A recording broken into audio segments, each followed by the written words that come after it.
Estamos de vuelta aquí en No Hay Derecho. Mil disculpas por la demora. Ha venido, como dije antes de irme a la pausa, a visitarnos Luis Benavente. Ustedes lo conocen bastante bien. Él trabaja en Vox Populi, que es una empresa de opinión y mercado que nos permite cada cierto tiempo, a través de sus estudios, enterarnos de las percepciones que tiene la gente sobre temas de interés público. Y tiene una larga trayectoria, por cierto, en esto. He tenido la gentileza de darse un tiempito para venir a conversar con nosotros. Luis, ¿qué tal? Qué gusto saludarlo. Buenos días. Gracias por venir a conversar con nosotros. Y gracias por la invitación. No, al contrario, gracias. Quisiera comenzar planteándole lo que ayer hemos conocido a través del presidente, del expresidente del Congreso de la República, el señor Daniel Salaverry, que acaba de ser suspendido por 120 días del Parlamento, ¿no? Él ha dicho que hacia agosto del año pasado, es decir, un poco menos de un mes después de haber asumido la presidencia del Congreso, dice él directamente habló con Keiko Fujimori y sus asesores, entiendo su círculo más cercano, y le dijeron, prepárate porque vas a tener que convocar a elecciones. Y claro, eso solo era posible si el presidente y su vicepresidenta se iban y él quedaba con la banda presidencial. ¿Qué le dice? Ese como dato político me parece relevante. Bueno, a ver, hay una crisis crónica permanente de la política peruana y hay crisis específicas, ¿no? Hay una crisis política que viene, la actual viene en realidad del 28 de julio del año 2016, cuando Kuczynski está en investidura como presidente de la República. Paralelamente, Keiko Fujimori, que no había aceptado la derrota, que no tuvo ese trauma de haber perdido la elección, anunciaba en las redes sociales en un discurso con un rostro muy desencajado, con una expresión muy negativa, que iba a gobernar desde el Congreso, porque el pueblo le había dado esa autoridad, la había elegido para eso. No sé dónde sacó eso, no sé si eso está en la Constitución, ¿no? que si tienes tantos votos para el Congreso, eso te manda constitucionalmente a gobernar desde el Congreso. En un país ¿no? presidencialista. Pero ahí comenzó el choque. Y ese día comienza una batalla de Keiko para vengarse. Y toda su bancada se dedica a hostilizar al gobierno de Kuczynski. A citar ministros. Los ministros vivían en el Congreso. ¿A qué hora podían gobernar si tenían que estar trabajando con sus asesores, hacer desmentidos, preparar material? Y unas comisiones que eran muy ofensivas, muy agresivas, muy irrespetuosas, con congresistas que no tenían la talla de congresistas, que hablaban como unos chaveteros, más o menos. ¿Recuerdas? Sí, clarísimo. Fue una época. Y luego eso desemboca en la vacancia, en dos procesos de vacancia, donde detrás de eso estaba claramente Fuerza Popular, pero hubo dos figuras visibles que no eran de Fuerza Popular, lo cual es una maniobra política adecuada, ¿no? En un caso, no ponen la cara, pero ponen los votos. Era correcto, ¿no? ¿Cierto? En un caso el señor Arana y en otro caso el señor Villanueva, que luego sería premiado como presidente del Consejo de Ministros. Y que está bastante, por las informaciones que se han conocido, parece involucrado en casos que pueden ser de corrupción, ¿no? Complicados, ¿no? Entonces, luego viene una luna de miel, pues de alguna manera es obvio que Vizcarra había negociado el ingreso, había tenido esas dos reuniones con Keiko, y eso se acaba el 28 de julio del año pasado, ¿no? Entonces, esta crisis es permanente, no termina, ¿no? Y en ese enfrentamiento es que se dan todos estos sucesos actuales. Ahora, el rol de Fuerza Popular de toda esa bancada, incluido el señor Salaverry, yendo directamente a la pregunta, era el de destruir el régimen, de que caiga el régimen. Para eso habían trabajado. ¿Y quién era el sucesor? El presidente del Congreso, en ese entendido. Claro. ¿De acuerdo? O sea, desde esa lógica, digamos, en términos institucionales perversa, porque ellos habían auspiciado la llegada del presidente Vizcarra en el marco de una sucesión constitucional plenamente establecida. Y resulta que después se distancian porque Vizcarra decide, digamos, ponerse del lado de la gente, y ahí es donde me imagino que dice, este ya no es nuestro, ¿no? Y si nos ponemos en agosto del año pasado, en los planes había algo peor, porque la línea de sucesión tendría que haber sido con Mercedes Arauz, no con Salaverry. Sí, pues. Entonces, el cálculo de Fuerza Popular incluía el sacar a Arauz de la línea de sucesión. O sea, eso significaba más crisis, más complicación, porque obviamente ella y otros congresistas y un sector de la opinión pública iban a reaccionar contra eso, porque el Perú no quiere mayoritariamente a Fuerza Popular, ni al fujimorismo, ¿no? tiene una pequeña minoría cada vez más reducida, que hay que respetar también. No, ¿no? sin duda, sin duda. Sin duda, ¿no? Como demócratas debemos respetar. Pero digamos, Luis sabe que sigues además la política, de que a los actores políticos los vas como evaluando en torno a su comportamiento. O sea, esto no es una elucubración de lo que puede haber pasado.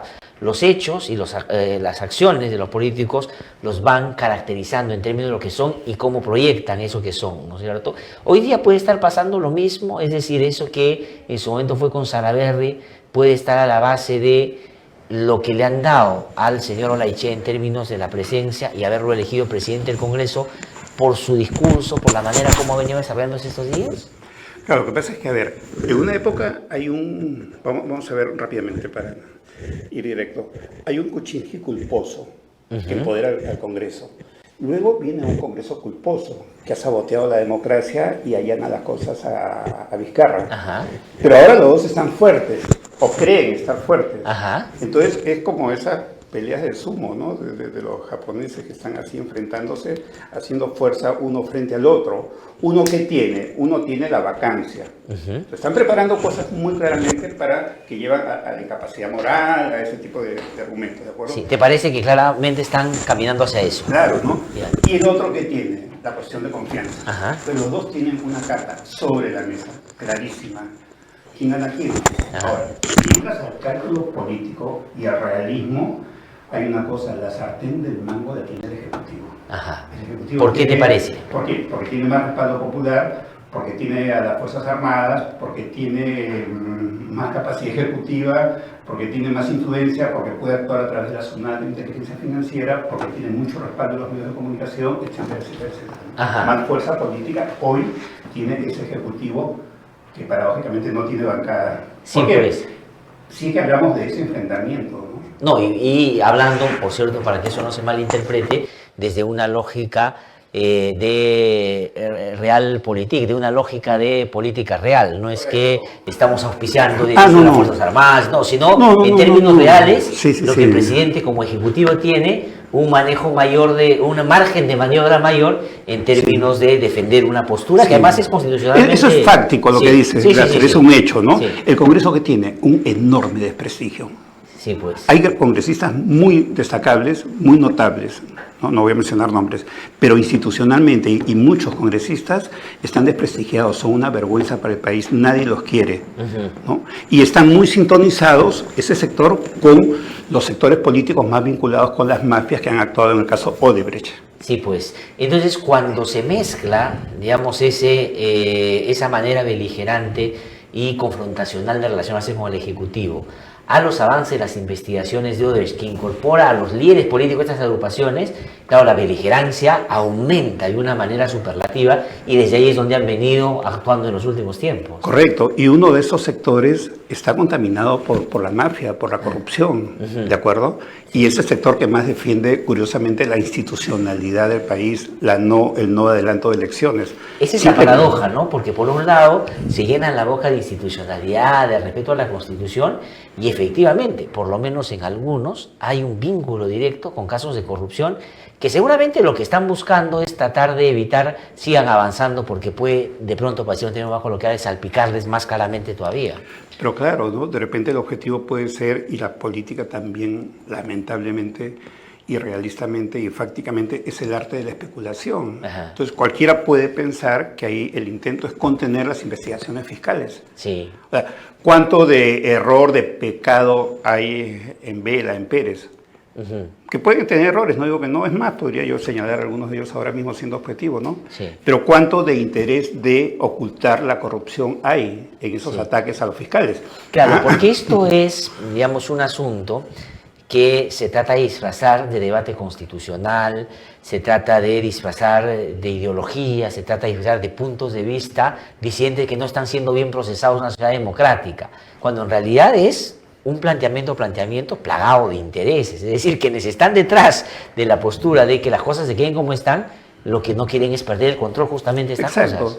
Exacto. Yo he hablado con los más grandes constitucionalistas de Perú, que los conozco, y todos dicen la Constitución es cuestión de interpretación. Ajá. Entonces hay interpretación para todos los gustos. Sí. Y el trabajo de los constitucionalistas es interpretar. Ajá. Y muchas veces, en algunas veces, o en ciertos casos, ha pedido de clientes que les pagan para eso también, Sí, pues. si somos más claros. No, es verdad, es verdad. No, pero además hay un dato objetivo, para regresar a lo que inicialmente hablábamos cuando detallabas el panorama político, es el siguiente, ¿no? Si el presidente de la República, no, el presidente no puede efectivamente, pero el presidente del Consejo de Ministros puede o no presentar o hacer cuestión de confianza en reformas constitucionales. Dicen algunos que de ninguna manera, porque como no puede el presidente observarlas, no puede hacer cuestión de confianza para obligarlas.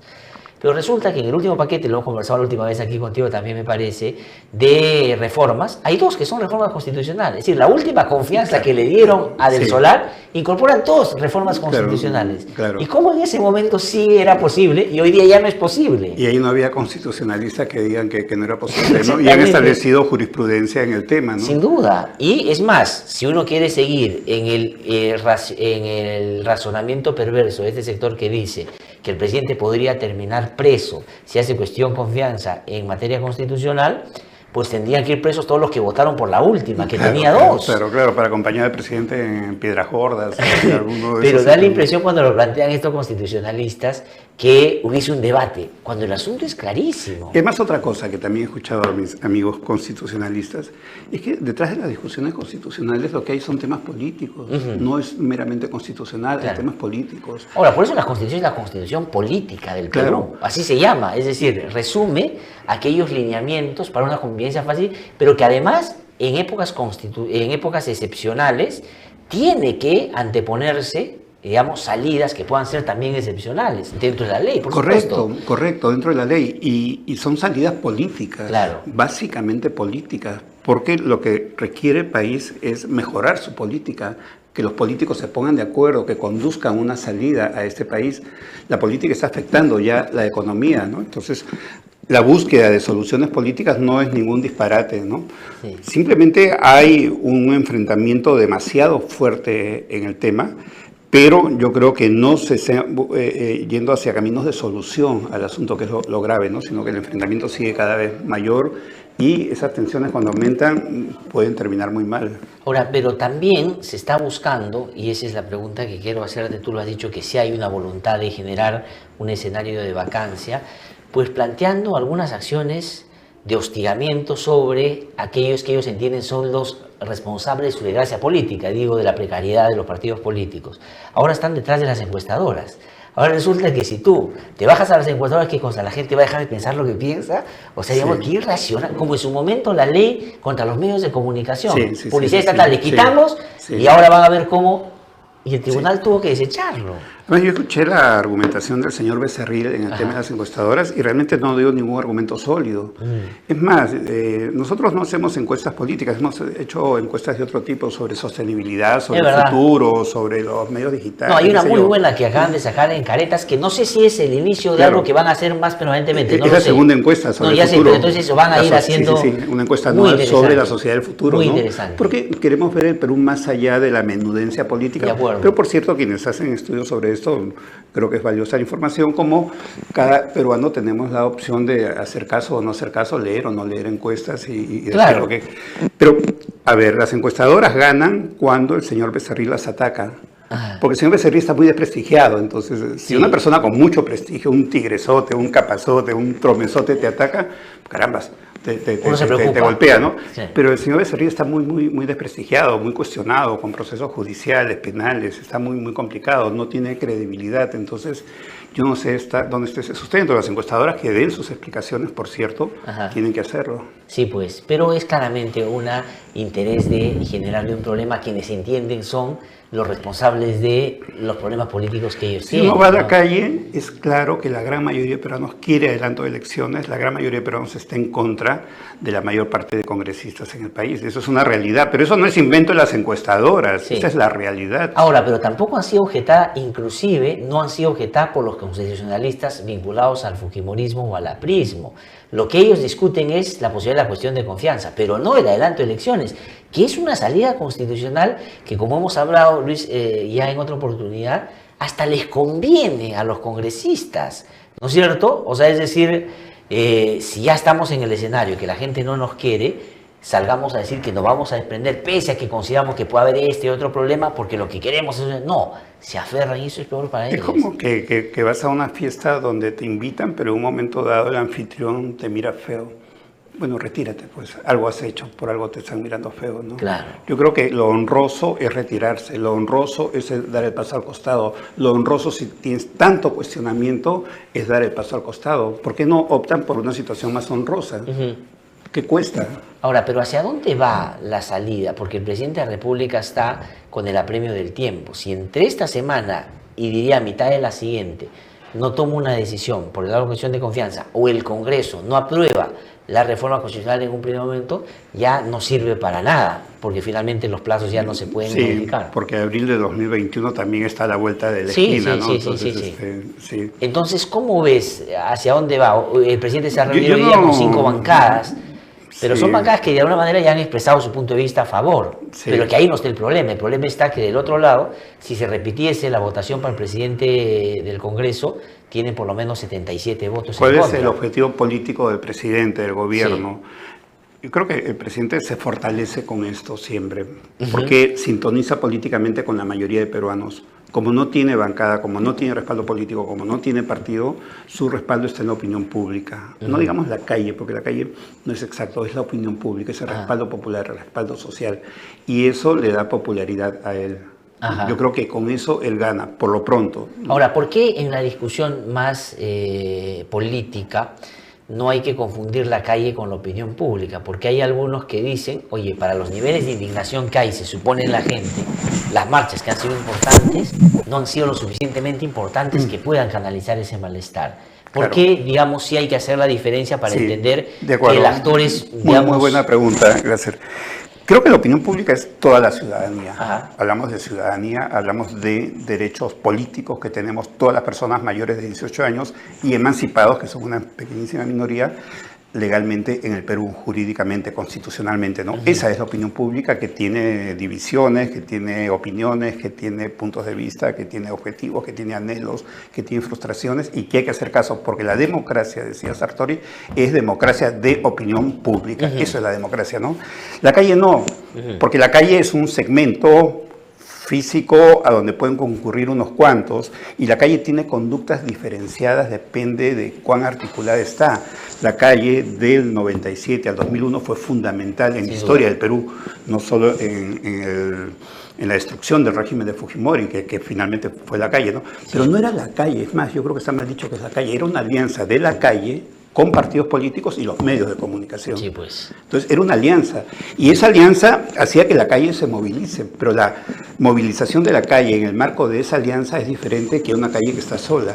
Ahora la calle yo no la veo vinculada a partidos políticos ni a organizaciones sociales de base que pudieran darle una mayor capacidad, ¿no? Tal vez sí está mayor sintonizada con los medios de comunicación hoy día, ¿no? Entonces, pero no es la misma calle, ¿no? Entonces la calle puede tener un comportamiento desigual, disparejo, no es un estándar. La opinión pública sí es un estándar permanente en la democracia. Ahora, pero en los escenarios posibles, si uno tiene ya como antecedente reciente lo que ayer ha dicho Salaverry, que le dijeron él va a ser presidente de la República y por lo tanto convocar elecciones, la actitud de la Echa a mí me da la impresión de que tiene a la base el mismo ofrecimiento. El señor ha estado hablando como presidente durante todo este tiempo, pero ¿cómo juega o qué papel puede jugar ahí, inclusive en ese escenario, Mercedes Arauz, que ha estado claramente identificada con el punto de vista del Congreso, digo, del fujimorismo, del aprismo y del señor Olaichea? Ha dicho, por ejemplo, desde China que el presidente está a un paso de ser autoritario y ha dicho que en el Perú no hay gobernabilidad y ha dicho que no deberíamos estar repitiendo esas épocas nefastas del Perú, refiriéndose a lo que pasó en la época de Alberto Fujimori con el golpe del 92. Yo creo que ahí hay un juego político y de preparación electoral, ¿no? Me da la impresión que Olaichea, o chismes políticos te dicen lo mismo, en otras palabras, es la carta del fujimorismo para las presidenciales próximas. Adelantadas o no adelantadas, aparentemente es eso es lo que se vocea, eso es lo que se comenta, y eso es lo que te dice la lógica. ¿Él sería que el reemplazo de Keiko Fujimori, en términos sería la carta del fujimorismo, sí. O sea, sin Keiko Fujimori, sin claramente. Keiko, claro, ¿no? Esa es una opción. A veces en política es una falsa opción y después se le jala la alfombra y aparece Keiko. Sí. Todo puede pasar en política. Pero se dice que podría ser. Claro, entonces él está... ¿Y eso en qué se basa? en la recuperación del espacio del fujimorismo. Yo no creo que dé para tanto, porque hay un desprestigio muy grande y un desgaste muy fuerte, ¿no? Salaverry está jugando al espacio opuesto. El espacio del antifujimorismo es muy grande en el Perú y él es quien más ha golpeado a los fujimoristas en el último año y les ha dado duro y se ha rebelado. Y esos 120 días es un favor que le han hecho, porque al polarizar lo pone como enemigo del fujimorismo, lo desvincula. Y la opinión pública va a buscar siempre una figura política que canalice sus expectativas, deseos, sentimientos antifujimoristas. A eso juega Salaverry claramente, sin no duda, tengo la menor duda, ¿no? Sin duda. Y es un tipo muy experimentado y es más listo de lo que puede parecer también. Sí. Entonces, a eso. Entonces, y para eso ¿podrían enfrentarse o 2020-2021 o Olaechea con Salaverry? Es una posibilidad. Es una posibilidad. Pero que es en el fondo el mismo enfrentamiento del fujimorismo versus el antifujimorismo. Pero en tu pregunta estaba Arauz. Sí. Entonces, Arauz, ¿qué espacio tiene en esta dicotomía, en esta polarización? Ahora no lo tiene fuerte. Podría tenerlo en el futuro porque todo es muy volátil y no sabemos qué va a pasar. No digo que no. Puede tener un potencial. Ahora, pero político. La impresión que en el caso de Mercedes Arauz, su planteamiento es más cortoplacista. Es que en el peor de los casos, Vizcarra puede irse y ella puede quedarse como presidenta de la República. No sé si lo que está pensando es participar de una contienda electoral. Me parece que esa, en su razonamiento, es lejana, porque ¿con quién le iría? ¿Quién la auspiciaría? No sé si hay una agrupación que la pondría como candidata. Pero lo que es concreto y real, para apelar a lo que estábamos hablando hace un rato, es que ella podría ser solo si Vizcarra por un motivo... Bueno, es el mito del eterno retorno, Glatzer, ¿no? Es la historia que se repite, ¿no? Es la historia de Vizcarra, el vicepresidente que se beneficia de la vacancia, renuncia de Kuczynski, entonces ahora es la historia de Arauz que se podría beneficiar de la vacancia, renuncia de Vizcarra. Sí. Es la misma historia dentro del mismo régimen de 5 años. Sí, y si Vizcarra, es lógico, digamos, que ella pueda calcular así. Ella puede, efectivamente, pero en cualquiera de los casos, incluyo a Olaechea, a Mercedes Arauz, inclusive al propio Salaverry, que de los tres me parece mejor ubicado en términos de lo que la gente puede entender, un antifujimorista que ya les hizo el frente abiertamente cuando, ¿no es cierto?, se rebeló a ese fujimorismo, tienen, digamos, alta dosis de, por decirlo de alguna manera, ingenuidad también, porque la población no es que a ellos lo distingue de los que están en medio del problema. No es que Olaechea para la gente aparece como el distinto, sino como parte de. Lo mismo Mercedes Arauz. Diría más todavía Mercedes Arauz. Sí. Y Salaverry también lo ubica en ese grupo, pero efectivamente tiene este plus de haberse enfrentado a ellos y haberse hecho daño. Y haber triunfado, haber vencido, sí. ¿No? Sí, evidentemente lo que dices es totalmente cierto y creo que simplemente confirma que el Congreso, los congresistas, los políticos están de espaldas a la realidad. Tanto así que hacen cálculos en base a algo que no existe, porque la gente ve todo junto y no hace esas distinciones, ¿no? Sí, pero hay otros elementos también, y hoy día yo lo he citado de manera reiterada porque me parece bien interesante. Tanto la República como el Congreso plantean dos hechos por los cuales tampoco se quieren ir. Primero, claro, tienen un sueldo que muchos de ellos no podrían ganar por mérito propio en algún otro espacio. La inmunidad parlamentaria, que no es poca cosa cuando tienes problemas judiciales. Tercero, puedes tener a tus familiares y amigos en el Congreso sin que exista la mínima posibilidad de que puedan siquiera denunciarte por eso. Y lo otro es que el manejo que han tenido de, por ejemplo, el presupuesto que pasa por el Congreso y hay un anexo donde pueden mover las prioridades, ha sido utilizado para fines de, proselitismo, digamos, de estos personajes en sus regiones. ¿Cómo perder esos privilegios? Glatzer, te estás olvidando de lobbies. Lobbies, claramente. ¿Verdad? Blindajes, que valen mucho. Claro. ¿Y cuánto tienen que blindar en un año? Sí. Cuando las papas queman y cuando después te vas a quedar con una fuerza muy pequeña que no vas a poder blindar nada. Yo creo que lo que está en juego es demasiado grande. Sí. Cuando estamos en el contexto del lavallato, donde se sabe ya algunas cosas, donde hay mucho por saber y mucho por ocultar, sí, pues. Donde hay mafias políticas metidas en este tema. Y no sé qué conexiones puedan tener con algunos congresistas sin ética. Sí, podría darse. Ya la fiscal Sandra Castro, que investiga los cuellos blancos del puerto, dijo hace algunas semanas que ya han logrado establecer la conexión política en los cuellos blancos del puerto. Y dice que según colaboradores eficaces, y ya hay vínculos directos con algunos de ellos, ¿no? Bueno, pobre fiscal, ahora la van a investigar, ahora le van a hacer la vida imposible, van a decir que es una mala mujer, etcétera, etcétera, etcétera. Ahora, qué terrible, ¿no? Luis, solamente para terminar, entonces, aquí el tiempo apremia, te reitero ese interrogante. Si no se toman decisiones entre hoy y la mitad de la próxima semana, en uno u otro sentido, o el Congreso archiva o el Congreso aprueba la reforma constitucional o el presidente hace la cuestión de confianza, ya después no tiene ninguna consecuencia práctica para lo que el presidente está planteando. ¿Qué cosa intuyes que va a llegar más temprano? No sé, me resulta difícil ahora hacer un cálculo, ¿no? Me resulta muy, muy complicado. Hay presiones demasiado fuertes, hay intereses demasiado grandes, hay cosas ocultas que ni tú ni yo sabemos, pero que pues tienen que estar ahí simplemente por lógica. Es muy difícil hacer un pronóstico. ¿Qué es lo que esperaría? Ajá. Pues que se pongan de acuerdo el presidente y el Congreso, el Ejecutivo y el Legislativo, ¿no? Y que logren un acuerdo más real, más de cara a lo que es el Perú, a las expectativas de los peruanos, a la ética política, pero de a cara pensar a en el país. ¿A viabilizar lo planteado por el Ejecutivo o buscar una fórmula sin poner en debate un adelanto de elecciones, sino de una buena convivencia y un acuerdo de gobernabilidad, como ha dicho Mercedes Arauz? Yo sí creo en el adelanto de elecciones, creo que es la salida política para el Perú en este momento.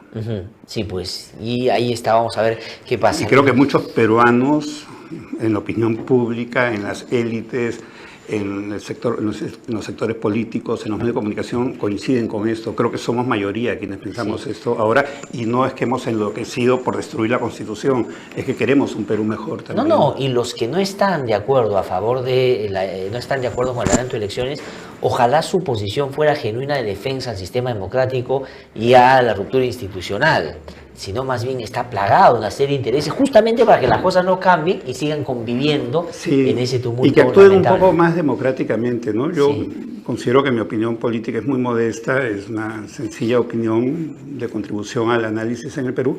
Ayer en un medio de comunicación comenté que sí estaba de acuerdo con el adelanto de elecciones, y como reacción, personas como el señor González Posada, que defendió fuertemente a Alan García, tan cuestionado por corrupción, personas como el señor Hugo Guerra Arteaga, que defendió los derechos humanos y la libertad de prensa en el comercio y que luego se pasó al fujimorismo, cuestionado por corrupción en el año 2016, me han mandado ataques tremendos con insultos, ofensas, no sé cuánto. Yo lo lamento mucho porque no habla bien de ellos, ¿no? Creo que la tolerancia es muy importante. Yo estoy a favor del adelanto de elecciones, pero respeto totalmente a la persona que está en contra del adelanto de elecciones, porque tiene todo el derecho a pensarlo, sin duda. Pero claro, hay que mencionar Luis González Posada, que insinuó que Gustavo Gorriti había sido el que había gatillado contra Alan García. Se ha tenido que rectificar después de una carta notarial que le hemos enviado. Y el señor Hugo Guerra es un señor que ya sabemos, en cuyo programa salió este audio recortado para salvar la cabeza a Joaquín Ramírez, que hoy día, Perú 21, dice que por las investigaciones que vienen desarrollándose, pudo haber tenido inclusive contacto con Vladimiro Montesinos. Bueno, cada uno habla desde su punto de vista. Sí, pero yo seguiré siendo muy respetuoso con quienes tienen una opinión diferente a la mía. Y te agradezco la libertad que me das de yo poder hablar cosas muchas veces diferentes al punto de vista de cualquier otra persona, pero es así, la democracia es así. No, es así la democracia, y es así como la queremos fortalecida. Si no pudiésemos expresarnos libremente, ¿no es cierto?, dentro del marco, por supuesto, de lo que la ley plantea, porque no se puede incurrir en discursos de odio, no se puede ser llamados de violencia, no se puede imputar delitos, porque esos son, digamos, también delitos que están en nuestro ordenamiento penal. Luis, muchísimas gracias por haber venido, como siempre, muy interesante.